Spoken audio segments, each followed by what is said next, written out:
¿Qué acto de bondad hiciste con la mejor intención, pero al final te trajo consecuencias negativas? Hoy les traigo historias de gente que quiso hacer el bien, así de corazón, y al final todo se les volteó. Así que empecemos. Historia 1. Mi papá se volvió adicto a las drogas cuando yo tenía 12 años. Crecí viéndolo tambalearse por todos lados y causarme problemas, así que decidí que no iba a dejar que me arruinara la vida. Cuando cumplí 16 le dije que, si de verdad quería ayuda con su problema, podía llamarme y dejarme un mensaje de voz, y yo haría todo lo posible por ayudarlo. Pero fuera de eso no quería hablar con él hasta que empezara a tomar buenas decisiones. Cuando cumplí 18, él seguía consumiendo. Su droga principal era la heroína. Una noche estaba viendo las noticias y dijeron que había ocurrido un atropello y fuga en el que una mujer murió. Cuando dieron la descripción del carro, supe que sonaba como el de mi papá, así que fui a su casa y vi su vehículo con el vidrio roto, un espejo lateral faltante, golpes en el cofre y un faro estrellado. En ese momento supe que tenía que denunciar a mi papá. Llamé a un amigo mío que era policía y él lo reportó al equipo que iba a investigar el caso. Resultó que sí había sido él, y esa mujer a la que mató alcanzó a empujar a su hija para apartarla del golpe, y por eso ella terminó perdiendo la vida. Sé que hice lo correcto al denunciarlo, porque mató a una persona inocente solo para alimentar un vicio que ya había destruido a mi familia, y ahora destruyó otra más. Cuando mi familia se enteró de que yo fui quien lo denunció, me dieron la espalda. Fue solo su lado de la familia, con el que no era tan cercano, pero aún así duele saber que hice lo correcto y, aún así, mi propia familia me guarda rencor. Historia 2. Llamé al 911 para detener un caso de violencia en casa cuando me lo encontré en el pasillo de mi edificio. El agresor tenía a la víctima en el suelo y le estaba golpeando y mordiendo la cara. El agresor se fue corriendo cuando yo aparecí, pero regresó poco después mientras yo ayudaba a la víctima a ponerse a salvo, y ahí me estranguló, me golpeó y en el proceso me quebró varios huesos, todo frente a la víctima. La víctima se negó a cooperar con la policía, no quiso dejar que los paramédicos entraran al edificio y mintió cuando lo interrogaron, diciendo que yo provoqué el ataque porque me puse a pelear con el tipo. La víctima y el agresor volvieron a estar juntos en cuanto el agresor salió bajo fianza, y a los dos les permitieron quedarse viviendo en el edificio. Como la víctima mintió, perdí mi departamento, me descalificaron del programa de compensación para víctimas de delitos de mi estado, ningún abogado quiso tomar mi caso. Y mi participación en el incidente fue completamente eliminada del proceso judicial del agresor. Él cometió 5 delitos graves, pero al final eso se redujo a un solo cargo menor cuando la víctima empezó a mentirle a los fiscales. Y los fiscales ni siquiera se molestaron en contactarme. Además de eso, casi pierdo mi trabajo por las lesiones y me endeudé con miles de dólares por los gastos médicos.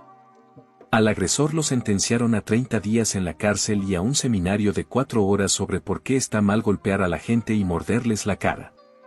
Nunca tuvo que pagar ni un peso para cubrir mis gastos médicos, legales o de mudanza, algo que se supone que debería ser obligatorio en sentencias por delitos violentos. Historia 3. Mi hermano y yo empezamos a preocuparnos porque el prometido de mi mamá en realidad parecía ser un estafador africano. Intentamos hablar con ella, pero no quiso escuchar. Le preguntamos a la única otra familiar que sabíamos que ya le había contado la historia, mi tía, que pensaba, y ella estuvo de acuerdo con nosotros y aceptó hablar con mi mamá. Hablamos con el tipo, investigamos su información, demostramos que su historia era completamente inventada y se lo mostramos a mi mamá. Ahora nos odia por avergonzarla y por traicionar su confianza al hablar con nuestra tía, una familiar a la que ella misma le había contado todo. Le ha dicho a todos que lo hicimos para evitar que se volviera a casar. Nos exhibió públicamente.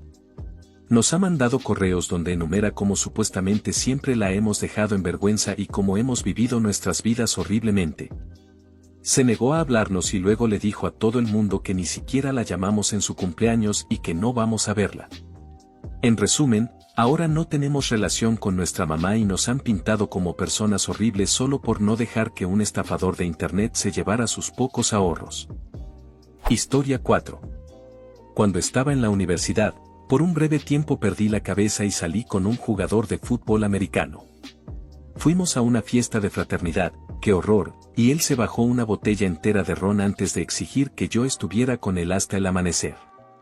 Yo, sobria, tenía otras ideas. Se enojó, sacó las llaves del carro e intentó subirse, completamente borracho, para irse a buscar unas chicas que si quisieran o alguna frase igual de encantadora. No podía dejar que manejara borracho y se matara él o lastimara a otros, así que hice lo que pude, mido 1.80 y peso como 55 kilos, bien flaca, para forcejear y quitarle las llaves a ese gigante. Se me fue encima intentando tumbarme, pero se tropezó y se dio de cara contra la banqueta. El golpe sonó horrible, pero se levantó. Escondí sus llaves y lo llevé de regreso a su cuarto. Llamé a una enfermera y, cuando llegó, me regresé a mi dormitorio para limpiarme la sangre. Me despertó un golpeteo fuerte en la puerta. Abrí y eran 2 policías, venían a interrogarme y arrestarme por lesiones graves o algo así. Tuve que ir a la comisaría y explicar que no, yo no lo había golpeado. Eso habría sido tan probable como que una lombriz matara a un cuervo. Les conté lo que pasó y dónde podían encontrar las llaves escondidas. Al parecer, se había fracturado la cuenca del ojo y la nariz por haberse dado contra la banqueta. La enfermera lo llevó al hospital, llamaron al entrenador y alguien tenía que cargar con la culpa. Yo era el blanco más fácil. Tuve que hablar con la policía un par de veces más para confirmar que, efectivamente, yo no tenía ni las ganas ni la capacidad de romperle la cara a un hombre. Era jugador de División 2, así que más le valía que no lo pudiera golpear una mujer muy flaca que estudiaba ciencias de la computación. Historia 5. En realidad yo no hice la buena acción. Viéndolo en retrospectiva, sé con certeza que debía haber tomado la decisión de hacerlo, pero ahora ya es demasiado tarde. Cuando era un niño, creo que entre los 4 y los 7 años, vi a mi papá golpear a mi mamá y a mi hermana hasta dejarlas llenas de moretones, y una vez, con sangre, en varias ocasiones. Siempre empezaba por discusiones absurdamente pequeñas, una vez fue por una ducha que duró 30 minutos de más, y para empeorar todo, mi papá siempre estaba sobrio. Simplemente así es él.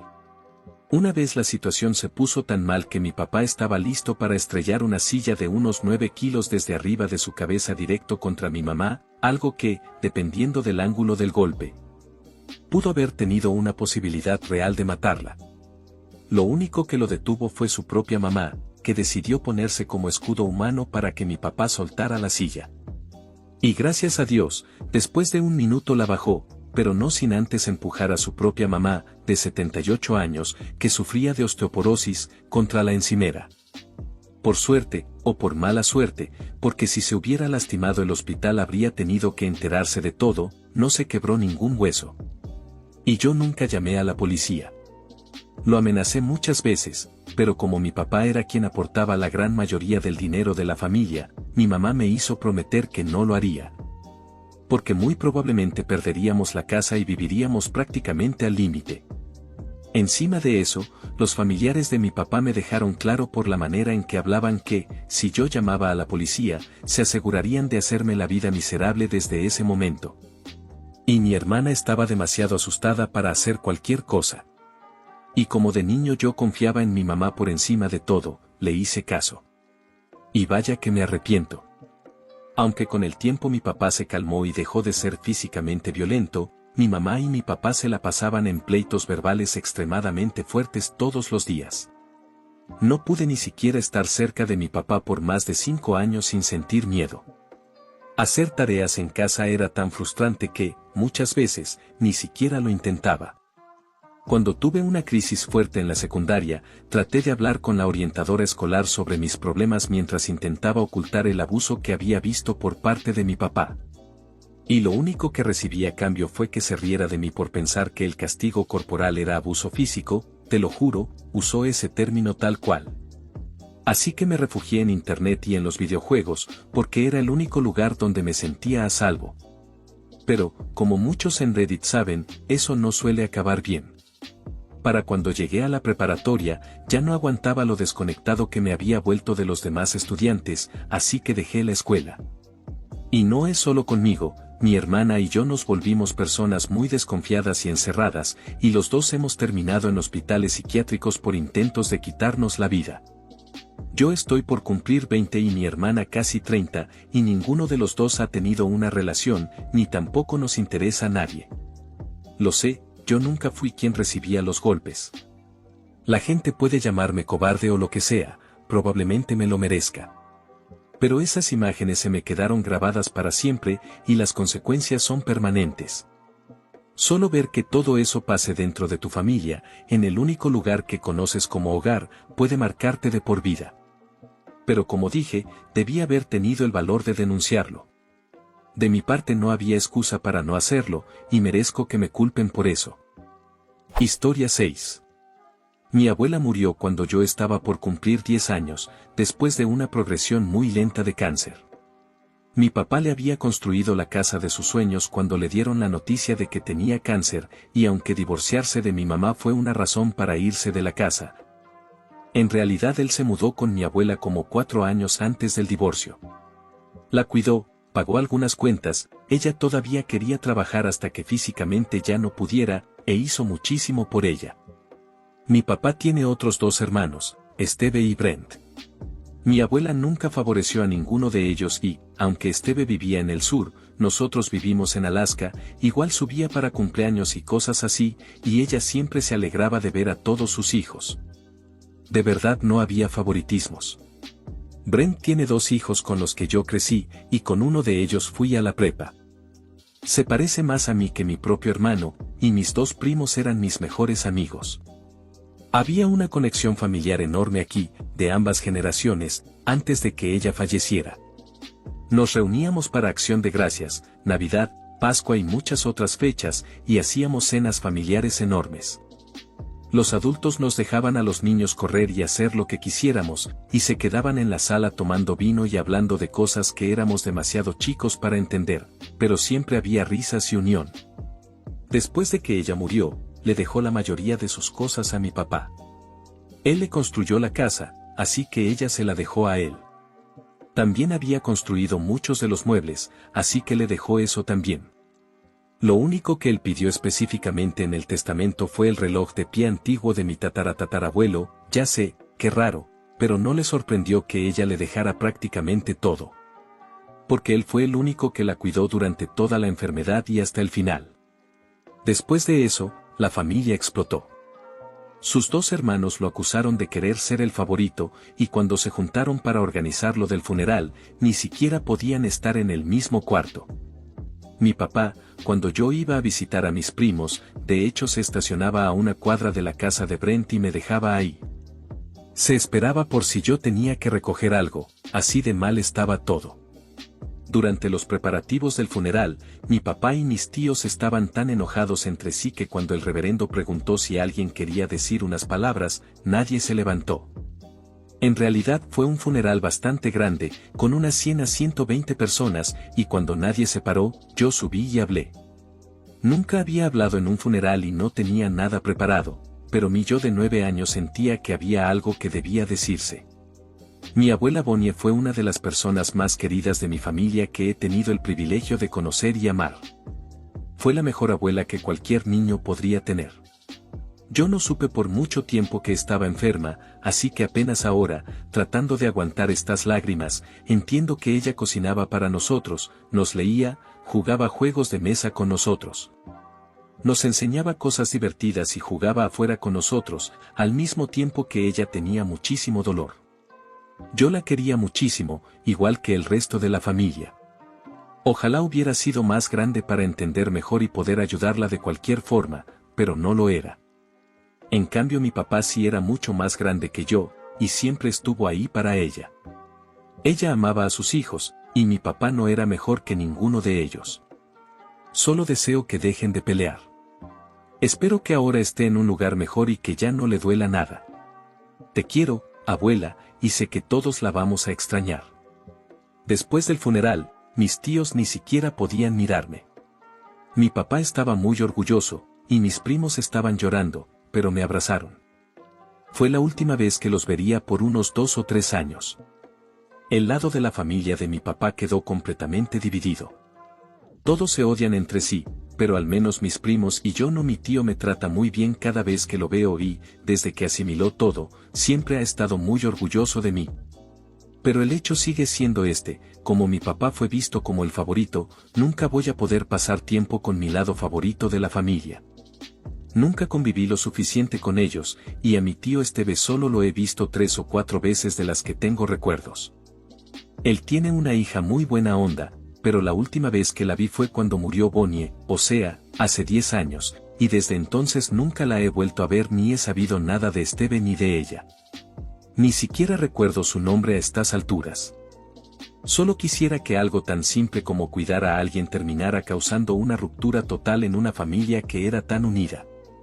Lo extraño muchísimo, pero no le guardo rencor a lo que hizo mi papá, ni a lo que yo dije. Historia 7. No es tan pesado como los demás, pero aquí va. Mi antigua preparatoria hace un campamento de verano cerca del lago Balaton cada año.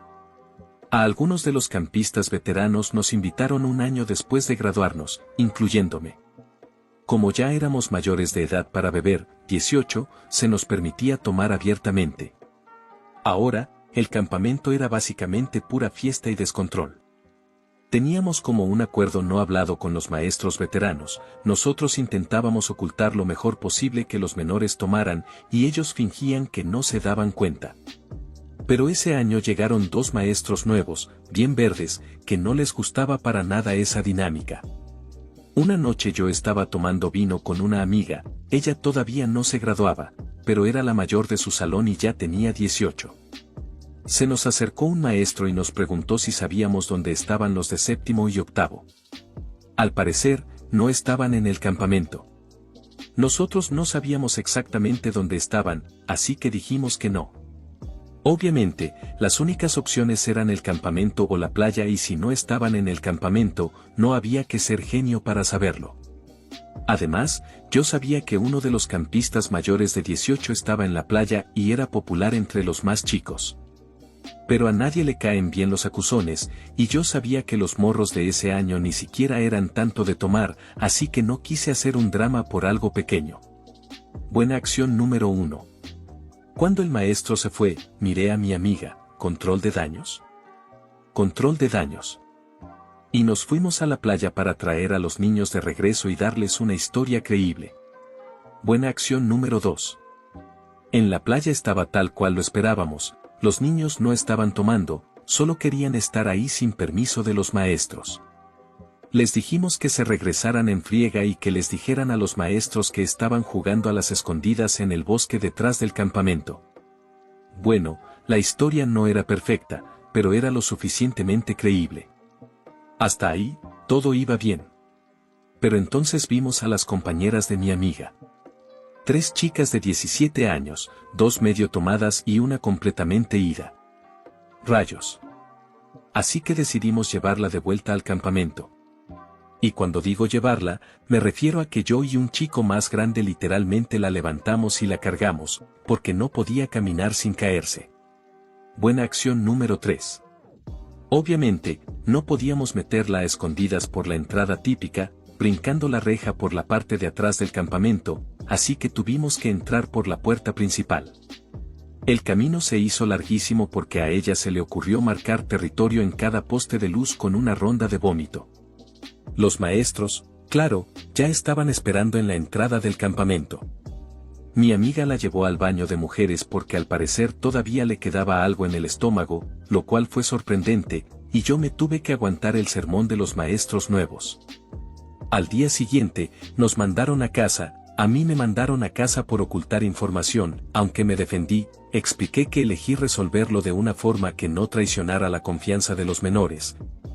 Y que el problema ya había pasado incluso antes de que los maestros nos preguntaran dónde estaban. Los maestros veteranos y uno de los nuevos me dieron la razón, pero el otro se quedó necio. A mi amiga la mandaron a casa por comprar una botella de martini para sus compañeras, que la compartieron con otros de 11º y cada quien tomó como un trago. La chica que estaba peor había tomado varias cosas que ella misma llevó desde su casa. Y al tipo que llevó a los niños a la playa lo mandaron a casa porque, pues, los llevó a la playa. Nos fuimos a casa y regresamos al día siguiente como campistas independientes. Historia 8. Hace como 4 años, un amigo y yo salimos tarde a buscar algo para comer. Como el lugar más cercano estaba literalmente a unas calles, decidimos ir caminando. En el camino vimos a un señor mayor siendo golpeado por un grupo de como 4 adolescentes. Llamar a la policía no iba a servir de mucho, porque no habrían llegado a tiempo para ayudar al señor. Mi amigo, cuyo nombre no diré por seguridad, decidió que al menos podíamos intentar espantarlos para que se fueran. Yo acepté. Como te imaginas, salió mal. Se nos fueron encima de inmediato, como buitres. En segundos ya nos tenían rodeados.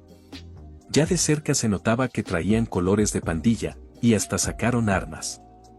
En ese típico tono de barrio, empezaron a hablar de una manera que solo puedo describir como lenguaje de calle: el humor es mi manera de aguantar, así que tenme paciencia. La cosa se volvió peligrosísima. Pero, al menos en mi recuerdo, vi duda en sus ojos. Puede que ni siquiera fueran de una pandilla, quizás solo estaban actuando como si lo fueran. Mi amigo lo notó y vio una oportunidad. De la forma más valiente que he visto en mi vida, mi compa tumbó al más grande de un golpe y luego me empujó fuera del círculo para sacarme de ahí. El tipo que cayó al suelo jaló el gatillo y le pegó a mi amigo en el pecho. Se veía muy mal. Entraron en pánico, a mí me golpearon con el arma y quedé inconsciente, y según me dijeron, ellos salieron corriendo. Cuando reaccioné ya estaba en el hospital y me informaron que mi amigo no la había librado. Fue un disparo terrible. El señor mayor también murió por las heridas y ya no tenía vida cuando llegó la policía. Después de que los doctores terminaron de explicarme todo y se fueron, la mamá de mi amigo solo me miró de una forma que nunca se me va a olvidar. Desde ese incidente, su familia se niega a reconocer mi existencia.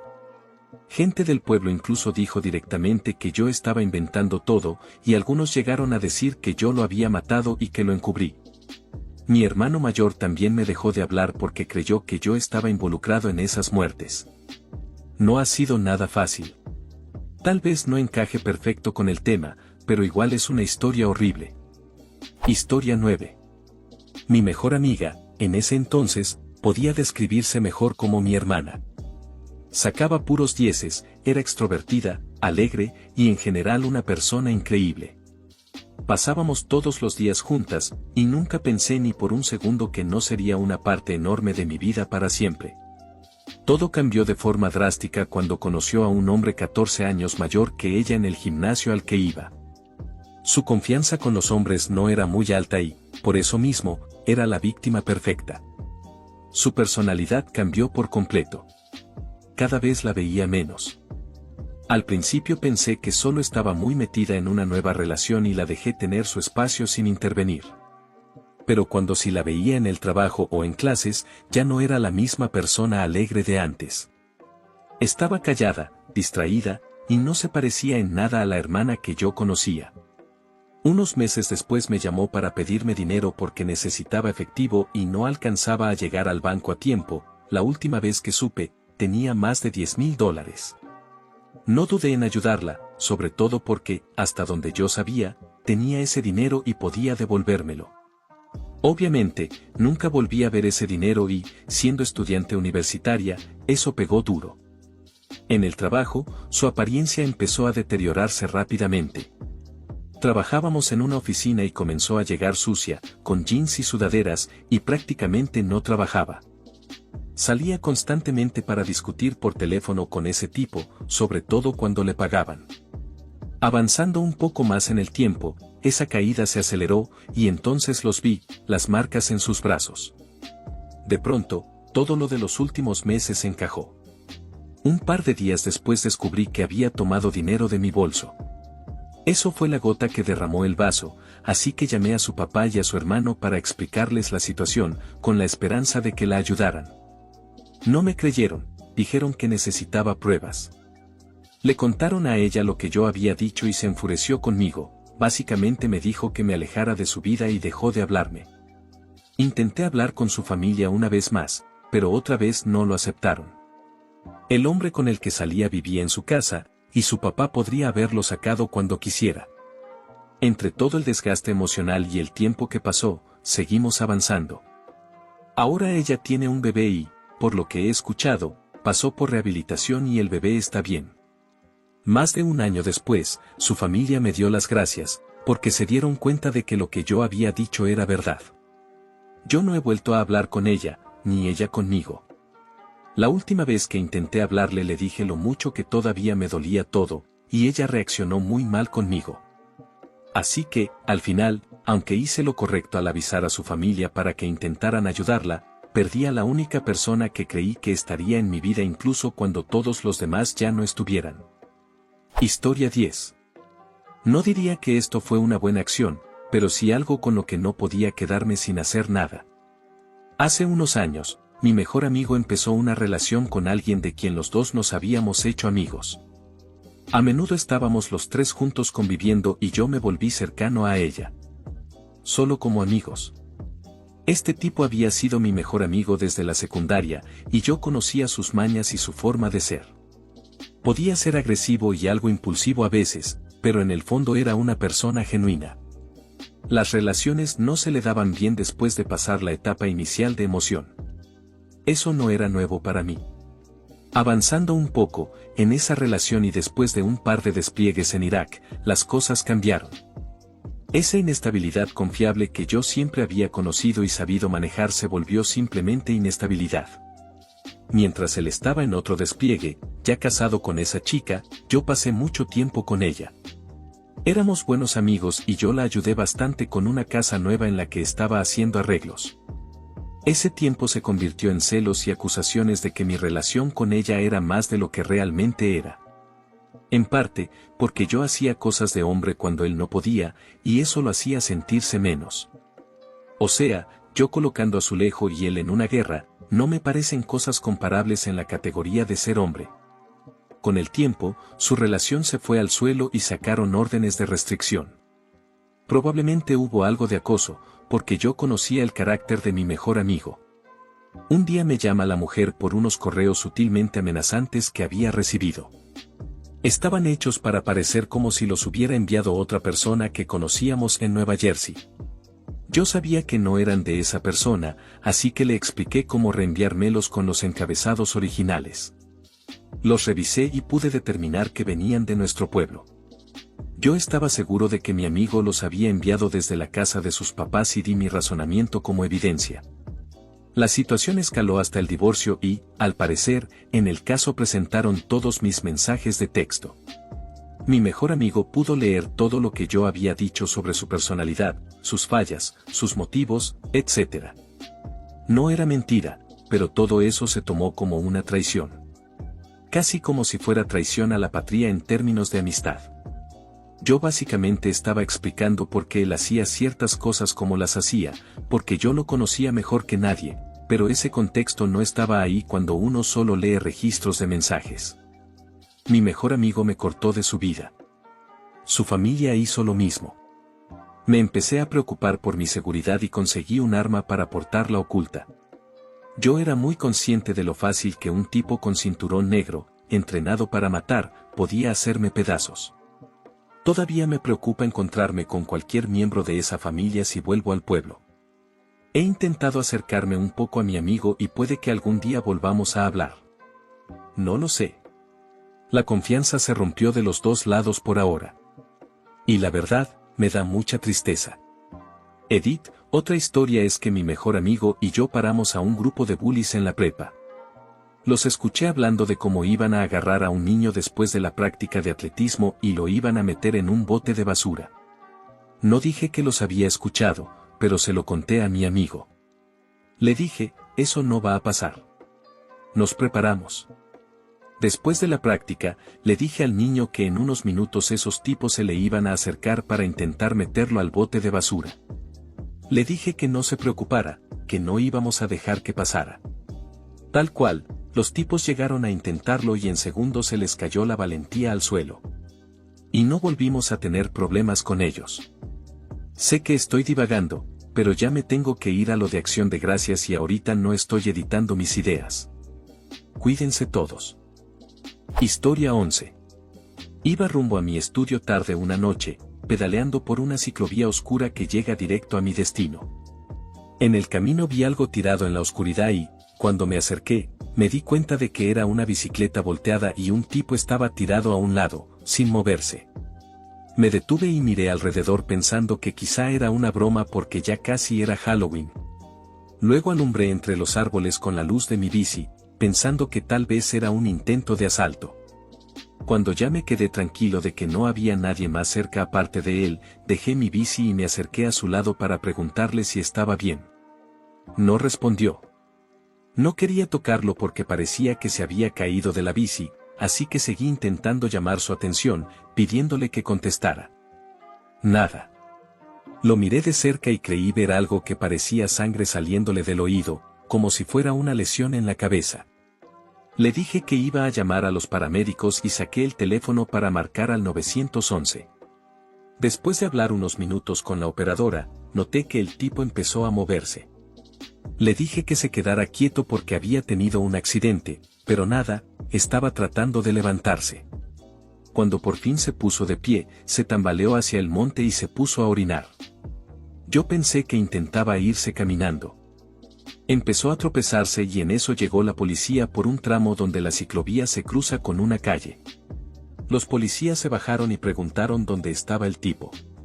Yo señalé hacia el camino, donde él iba tambaleándose.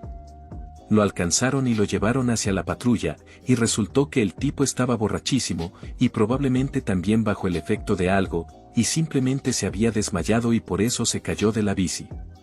La sangre que yo creí ver en su oído en realidad era un audífono negro que, en la oscuridad, me pareció como si estuviera goteando sangre. Me sentí como un tonto por haber llamado a la policía y a los paramédicos por un tipo que solo estaba intentando llegar a su casa en bicicleta, aunque sí, iba completamente borracho. Eso sí, se había estampado contra una señal de alto después de desmayarse y técnicamente sí tuvo un choque y quizás se golpeó la cabeza y además no traía casco. Pero mientras me iba rumbo a mi estudio, no pude evitar sentirme mal de que ahora estaba bajo custodia de la policía y no lo dejaron simplemente seguir su camino. Como que le arruiné la noche, supongo. Y muchas gracias por quedarte hasta el final. Si alguna vez intentaste ayudar a alguien y terminó saliendo mal, déjalo en los comentarios. Y nos vemos en el próximo video. Chao.